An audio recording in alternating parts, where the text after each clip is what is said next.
All right. So you know DeepSeek, right? Yeah. Remember how it kind of like blew up out of nowhere? Oh, yeah. Like everyone in tech was kind of freaking out. Right. Like, was that all hype? Was it overblown? Well, today we're taking a deep dive into the impact of DeepSeek on AI. Okay. Especially for these giants like OpenAI and Google. Okay. And we have this really interesting article here from AI Times. It's packed with expert opinions and reactions from the entire AI industry. Right. Okay. All right. So it really did come out of nowhere. Like NVIDIA's market cap just dropped oh, wow. $589 billion in just 24 hours after DeepSeek launched. That's insane. That's insane. Talk about a sign of the times. Right. Like, you don't see that every day. No. Clearly. Some people felt super threatened by DeepSeek showing up. Yeah, exactly. Yeah. Like, the entire industry was holding its breath, waiting to see what would happen. It was beyond just the financial hit, though. Okay. Some people were accusing DeepSeek of stealing OpenAI's technology. Oh, really? And there were whispers about data being sent to China. Yeah. Which, in this political climate, just added fuel to the fire. Yeah, for sure. Yeah. But as time went on, right. some of those early reactions started to cool down. They did. Absolutely. Right. People started digging deeper, questioning those early assumptions. Okay. And a new perspective emerged. Okay. What's fascinating is that some of the biggest names in AI were leading this charge to change thinking.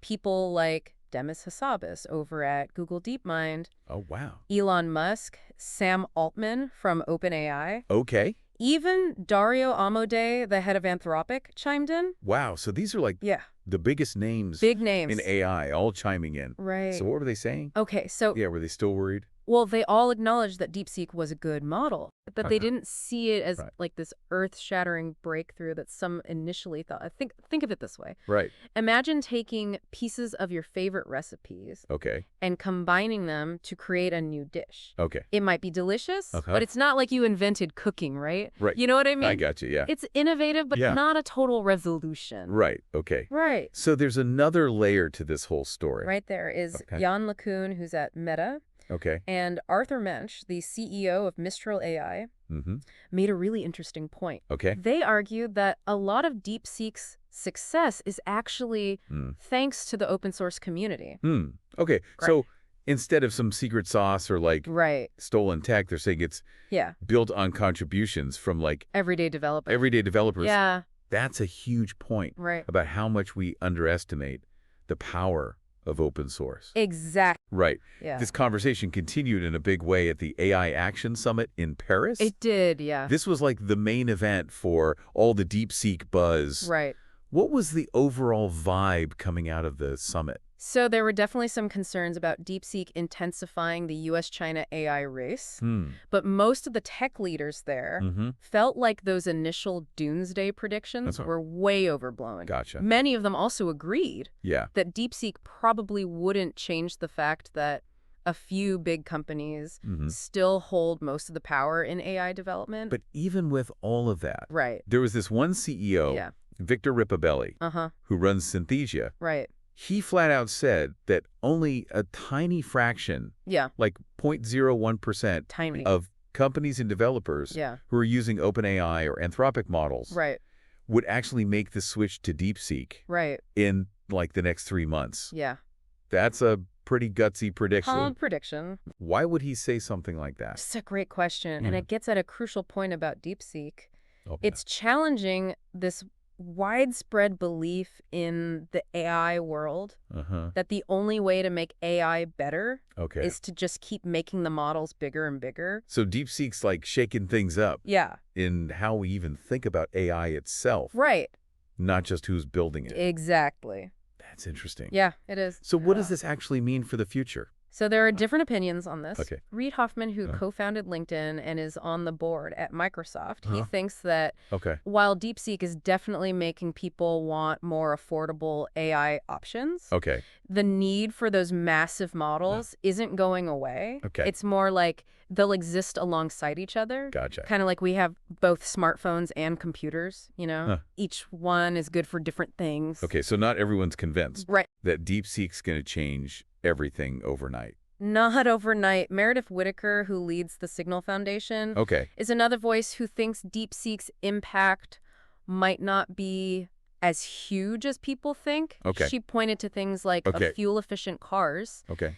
Just because they exist doesn't mean SUVs suddenly disappear. Right. So she's suggesting that even with DeepSeek's efficiency, there might still be a demand for those bigger, more powerful AI models. So what happens to DeepSeek in all of this? Right. Is it just going to... Good question. So to really understand that, we have to look at how many people actually start using it and how it influences AI research in the long term. For DeepSeek to really stay relevant, it has to keep innovating and coming out with even better models. Okay. It can't just be a one-hit wonder.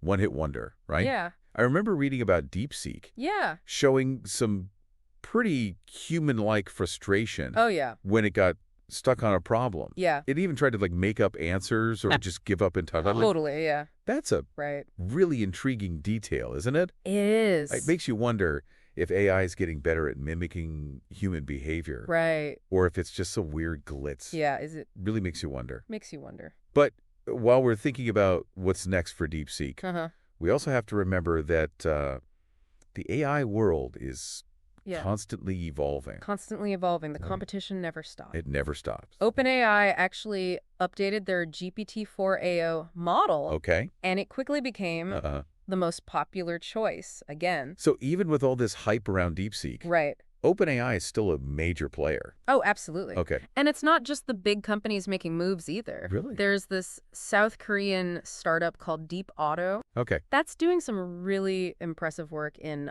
optimizing long context reasoning for what are called large language models, or LLMs. Okay. You know, the technology behind things like ChatGPT for a startup to be featured in international publications. Okay. It really shows how dynamic and global AI development is. So before we move on, let's take a moment to bring all this back to you, our listener. Okay. How does the DeepSeek story change how you think about AI development? Does it make you think differently about open source? Right. Or even about how power is distributed in the tech world? Yeah. These are some big questions worth considering. And it raises another really interesting question. Okay. If DeepSeek really is succeeding because of open source contributions, does that mean open source is the unsung hero of the entire AI revolution? Now, that's a great question. It is. And one we're going to dig into even further in part 2 of this deep dive. Yeah. So stay tuned. Yeah, stay tuned. That question about open source being the unsung hero of AI is really interesting. Yeah. Makes you wonder how much innovation we owe to those contributions. Right. That often fly under the radar. I know, right? Like DeepSeek's just one example. Yeah. But I bet there are tons of other AI tool and tech that were built thanks to open source contributions. Yeah. It's like a whole hidden world powering so much of what we see. Totally.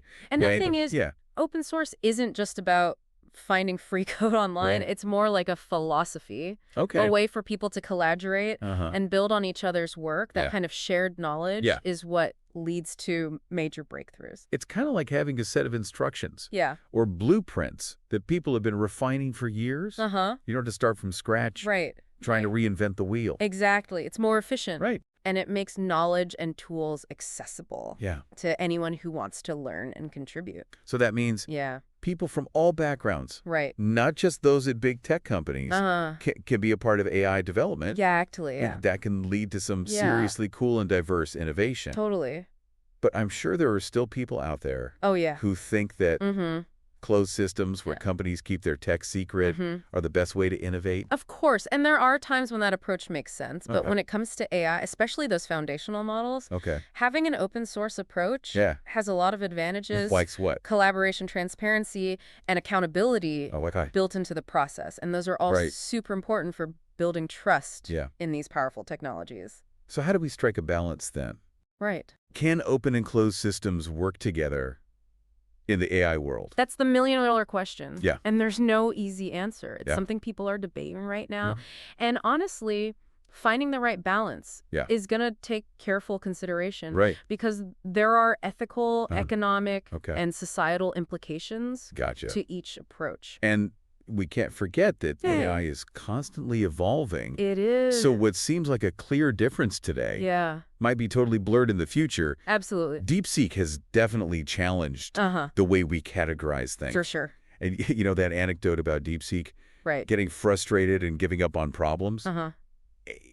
It's a perfect example. It goes beyond the whole open versus closed debate. Exactly. And touches on something much deeper. About the nature of AI and how it might be mimicking human behavior. Yeah, that one really stuck with me. It is fascinating. It makes you wonder. If AI can act frustrated, what other human emotions might it be able to express? And what does that mean for how we interact with and think about AI in the future? It's a big question. It is. Are we just seeing what we want to see?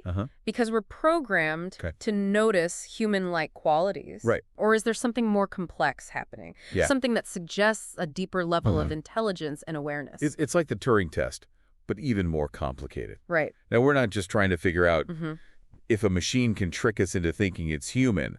But we're also dealing with AI displaying behaviors and emotions that make the lines even blurrier. It's true. And this isn't just some abstract philosophical debate. It has practical consequences for how we design, develop, and regulate AI.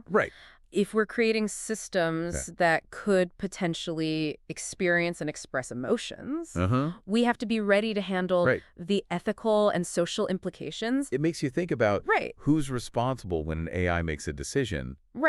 Based on something like an emotion. Exactly. And how do we make sure these systems are being used ethically and not for manipulation or to cause harm? These are conversations we need to be having right now. It feels like we're on the verge of a whole new era in AI where the line between human and machine is getting thinner and thinner.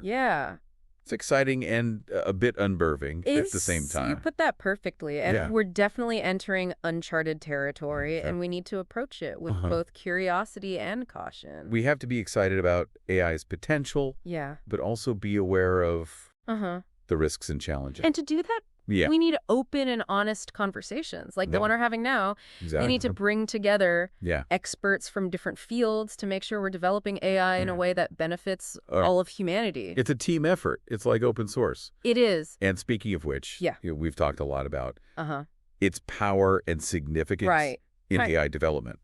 But there's another aspect we haven't touched on yet. How open source promotes transparency and accountability. That's a critical piece of the puzzle. And it's what we're going to explore in the final part of this deep dive. All right, so stay tuned. Stay tuned. We've been exploring open source as this driving force in AI. But it's not just about innovation, is it? It's not. It's also about building trust in these systems that are becoming more and more powerful. That's such a crucial point. Open source, by its very nature, encourages transparency. You can actually see the code, understand how an AI model works, and even spot potential biases or flaws. That's huge when we're talking about AI making decisions that can have a real impact on people's lives. It's like being able to look under the hood. Instead of just having to trust that everything's working as it should. You can actually see how the engine runs. You got it. And that level of transparency could help build trust among users and the public. When people feel like they understand something, they're more likely to accept it. Even if it's a complex topic like AI. But let's be real. Not everyone's a programmer. Not everyone can just dig into lines of code and understand what's going on. Exactly. So how does open source help with that? That's where the power of community comes in. Open source brings together a wide range of people. Developers, researchers, ethicists, policymakers, and everyday users collaborate and share their perspectives. So it's about more than just the code. It is. It's about the people. It's about the people. That kind of diverse input is incredibly valuable for spotting potential problems and coming up with solutions that benefit everyone. So it's about creating this culture of openness and collaboration around AI. Exactly. And not just focusing on the code itself. Precisely. It's about moving away from the idea of AI as this secretive thing controlled by a few powerful entities and toward a more open and inclusive approach. Where everyone has a seat at the table. That's a really inspiring way to think about it. It is. But what about the potential downsides of open source? Are there any risks we need to be aware of? Of course, with any approach. There are always potential drawbacks. One concern with open source is the possibility of misuse. Because anyone can access and modify the code. there's a chance that someone with bad intentions could exploit the technology. So it's like a double-edged sword. It is. The same openness that allows for collaboration and innovation could also make it easier for someone to use AI for harmful purposes. That's the dilemma. And it's something that the open source community is actively working to address. There are ongoing efforts to develop safeguards and ethical guidelines to mitigate those risks. But it's a constant and evolving challenge. It's like walking a tightrope. You're trying to balance the benefits of openness with the need for responsible development and use of AI. You said it, and it's a conversation that needs to continue. As AI keeps advancing and we encounter new challenges. And speaking of advancements, we've been talking a lot about DeepSeek as this potential disruptor. But how does the emergence of models like DeepSeek change the overall landscape of AI development? I think it points toward a future where AI is more decentralized and accessible. For a long time, the development of those large language models was mainly concentrated within a handful of well-funded companies. But DeepSeek, with its focus on efficiency and leveraging open source contributions, has demonstrated that you can create powerful AI systems without massive resources. So it's like DeepSeek is leveling the playing field. Exactly. Giving smaller companies, startups, and even individual researchers the opportunity to contribute to the advancement of AI. And that increased competition can only lead to faster progress and more innovation. Wow. This has been quite a journey. It has. We started by talking about DeepSeek's sudden arrival and the shockwaves it sent through the AI world, and we ended up diving deep into the nature of AI itself, the power of open source, and the importance of transparency and ethical development. Absolutely. It really highlights how much there is to consider as AI becomes more integrated into our lives. We've explored a lot of complex ideas today. We have. But ultimately, the most important takeaway is that we all have a role to play. We do. In shaping the future of AI. I completely agree. Whether you're a developer, a researcher, a policymaker, or simply someone who's curious about AI, your voice matters. Engage with these issues. Ask questions, and be a part of the conversation. Because the future of AI isn't something that just happens to us. It's not. It's something we're all creating together. Together. And on that note, we'll leave you with one final thought. Okay. As we continue to explore the world of AI, let's do so with a sense of wonder and a healthy dose of critical thinking. I love that. Because this is just the beginning of an incredible journey.